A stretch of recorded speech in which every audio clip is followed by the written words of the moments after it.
ఒకసారి తిప్పేసుకుని కొద్దిగా ఓరంపుగా పెట్టుకుంటే పొంగకుండా ఉంటుంది. Welcome to food blogs. Hello, welcome to wonder Raji blogs. వంట బ్లాగ్స్లోకి వచ్చేసాం. ఈరోజు స్పెషల్ సంక్రాంతి. సంక్రాంతి శుభాకాంక్షలు అందరికీ. అలాగే సంక్రాంతికి మనం స్పెషల్ ఏమి వండుకుంటాం ఆ రోజు పొద్దుటే? తమిళియన్స్ అంటూ ఉంటారు పొంగల్, వాళ్ళ పండగ పేరు. మనం కూడా అంటుంది దాన్ని వాడుకలో వాడుతూ ఉంటాం. ఈరోజు ప్రొద్దుటే పొంగల్ చేయడానికి నిర్ణయించుకున్నాము. సో చేసేద్దాం పదండి. పొంగల్కి కావాల్సింది, నేను 1 గ్లాస్ బియ్యం తీసుకున్నాను. అలాగే దానికి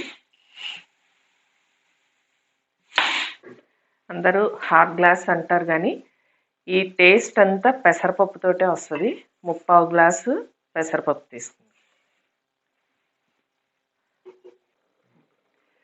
ఏ గ్లాస్ తోటి అయితే కొలిచానో బియ్యం, అదే గ్లాస్ తోటి 7 గ్లాసులు నీళ్లు కూడా రెడీ చేసి పెట్టుకుంటున్నాను అన్నమాట. అలాగే నెయ్యి మీరు ఎంత వేసుకోగలిగితే అది టేస్ట్.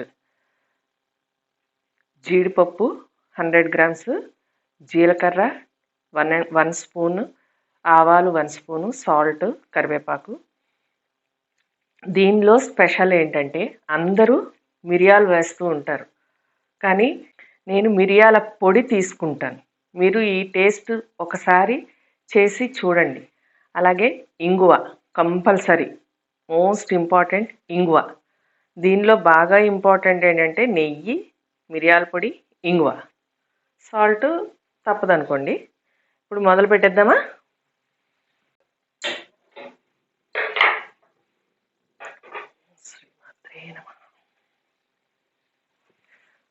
ఫస్ట్ ముందు కొద్దిగా తాలింపు వేసుకోవాలి,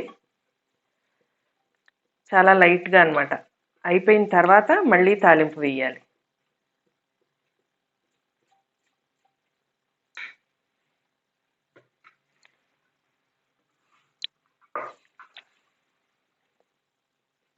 కొద్దిగా ఆవాలు,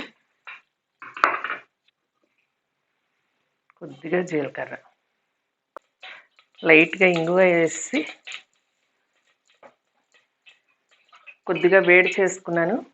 నేను నెయ్యి 150 గ్రామ్స్ తీసుకున్నాను. యాక్చువల్గా పాత బియ్యానికి నీళ్ళు ఎక్కువ పడతాయి, కొత్త బియ్యానికి తక్కువ పడతాయి నీళ్ళు. నేనైతే ఇవి పాత బియ్యం కాబట్టి 7 గ్లాసులు తీసుకున్నాను.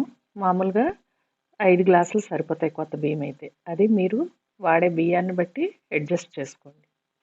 ఇది మెత్తగా రావాలి అంటే మాత్రం లూజ్గా ఉంటేనే బాగుంటుంది, అందుకని నీళ్ళు ఎక్కువ పోసుకోవాలి. ఇది మరుగు వచ్చిన తర్వాత బియ్యం పప్పు కడిగి తీసుకొచ్చాను, ఇవి వేసేయాలి. ఇవి కుక్కర్లో వండుతారు అని అంటారు. మెత్తగా ఉండాలి అంటే కుక్కరే అవసరం లేదు, విడిగా వండితేనే ఇంకా టేస్ట్ బాగుంటుంది. ఎందుకంటే పెసరపప్పు అనేది కుక్కర్లో వండితే కొద్దిగా జిగురుగా వస్తుంది, అది రాకూడదు. రాకుండా ఉండాలంటే విడిగానే వండాలి. ఆ టేస్ట్ వేరు, ఈ టేస్ట్ వేరు. మీరు ఒకసారి ట్రై చేసి చూడండి, తప్పకుండా మీకే తెలుస్తుంది ఆ డిఫరెన్స్. ఈ నీళ్లు మరుగు వచ్చిన తర్వాత ఈ లోపున ఈ బియ్యము పెసరపప్పు ఒకసారి శుభ్రంగా కడిగేసుకోవాలి. కడిగి తీసుకొచ్చాను. మరుగు రాగానే వేసేయాలి. సాల్ట్ ఇప్పుడే వేసుకోకూడదు, మొత్తం అంతా ఉడికిపోయిన తర్వాత వేసుకోవాలి.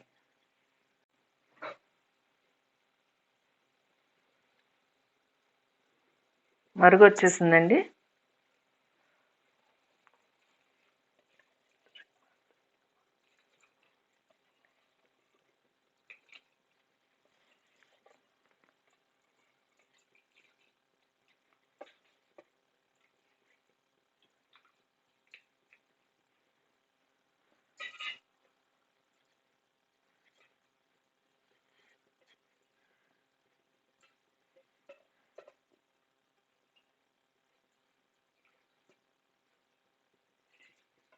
ఇది కొద్దిగా బయట ఉడుకుతుంది కాబట్టి కొద్దిగా టైం పడుతుంది. టైం టేకింగ్ అయినా కూడా ఇలా ఉడకబెట్టడం వల్లే టేస్ట్ ఎక్కువ వస్తుంది, అది మాత్రం గుర్తుపెట్టుకోండి.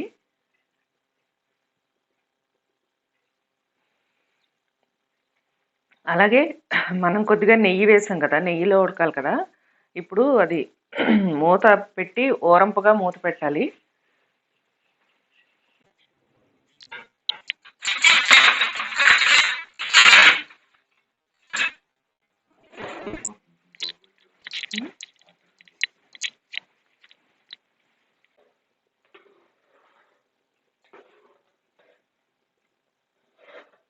ఒకసారి తిప్పేసుకుని కొద్దిగా ఓరంపుగా పెట్టుకుంటే పొంగకుండా ఉంటుంది. పొంగిందంటే పైకి వచ్చిన నెయ్యి మొత్తం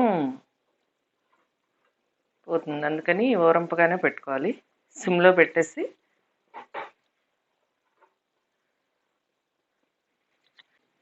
అంతా సంక్రాంతి అంటే కొత్త బియ్యం వస్తాయి, పంటలు వస్తాయి, అన్నీ ఆ ఆనందంతో వాటితో చేసుకునే పండుగ అనమాట ఇది. సో అందుకని బియ్యం ప్రధానంగా చేస్తారు. పెసరపప్పు పప్పు అనేది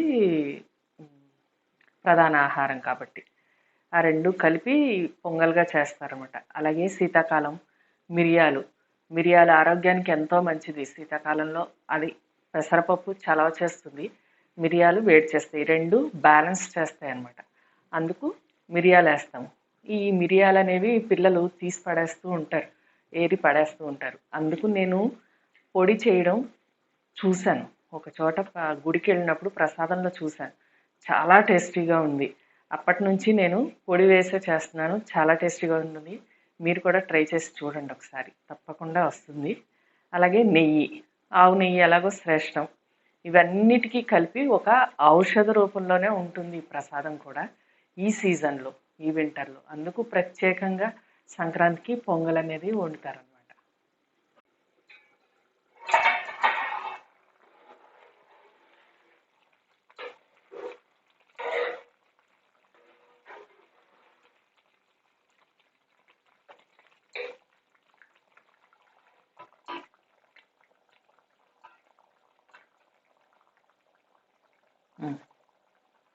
దగ్గరికి అవుతుందండి. ఇప్పుడు లాస్ట్లో మళ్ళీ తాలింపు పెట్టుకోవాలి ఒకసారి. ఇంకొక 2 minutes.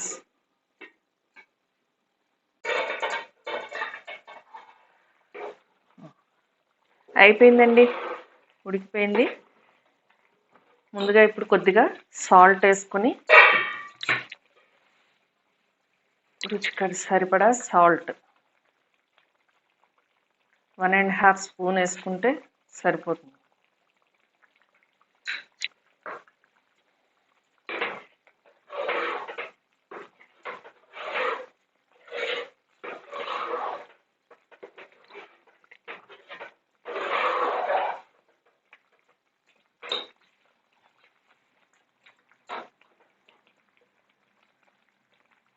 తీసి పక్కన పెట్టేసుకున్నాం. ఇప్పుడు పెట్టుకొని దీనిలో నెయ్యి ఎంత బాగా వేసుకుంటే అంత టేస్ట్. చూస్తారుగా మీరు, తిరుమలలో అది నెయ్యి చేతిలోంచి కారిపోతూ ఉంటుంది.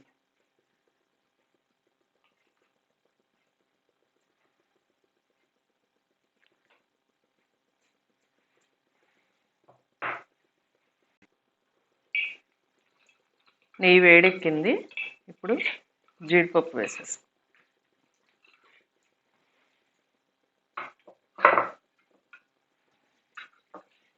అలాగే ఇంకొక 1/2 స్పూను జీలకర్ర, ఒక 1/2 స్పూన్, ఇందాక ఒక 1/2 స్పూన్ వేసుకున్నాం కదా ఆల్రెడీ. ఇప్పుడు ఒక 1/2 స్పూన్ ఆవాలు, జీలకర్ర.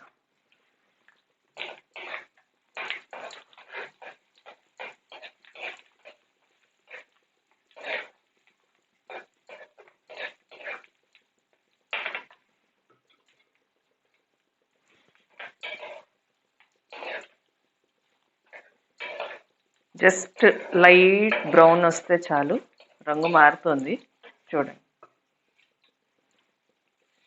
ఇప్పుడు కరివేపాకు,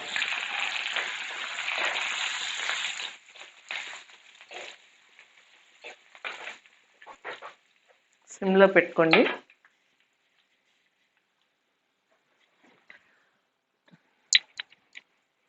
ఇంగువ,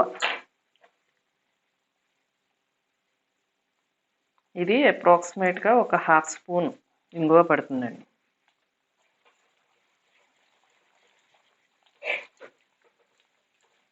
వేగిపోయింది. స్టవ్ కట్టేసి దీనిలో నేను 2 స్పూన్స్ మిరియాల పొడి వేస్తానండి. స్టవ్ కట్టేసి వేయాలి, ఎక్కువ వేగనవసరం లేదు. మిరియాలు అయితే వేగాలి కానీ పొడి అవసరం లేదు. వెంటనే మూత పెట్టేయండి.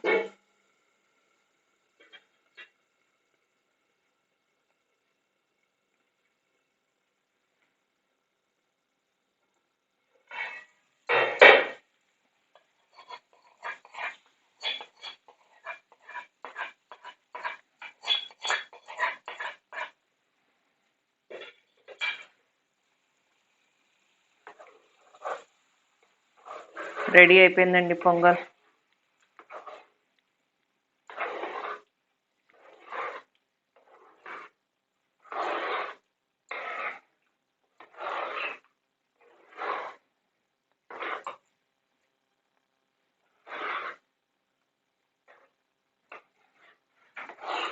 ఇంకా దేవుడికి నైవేద్యం పెట్టడం ఒక్కటి. హ్యాపీ పొంగల్.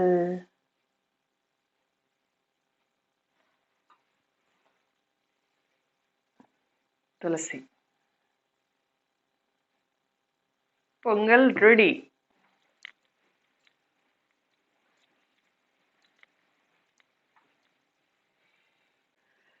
చూసారు కదా పొంగల్ ఎంత ఈజీగా చేసేసుకోవచ్చు. అది ఉడకడమే తరువాయి అంతే. మనం వేసుకోవాల్సినవన్నీ కరెక్ట్గా వేసుకున్నామంటే, అలాగే భగవన్నామస్మరణ చేస్తూ భగవంతుడి కోసం చేస్తున్నామంటే మరింత టేస్ట్ వస్తుంది. అది మీరు ఒకసారి ట్రై చేసి చూడండి, తప్పకుండా జరిగి తీరుతుంది అది.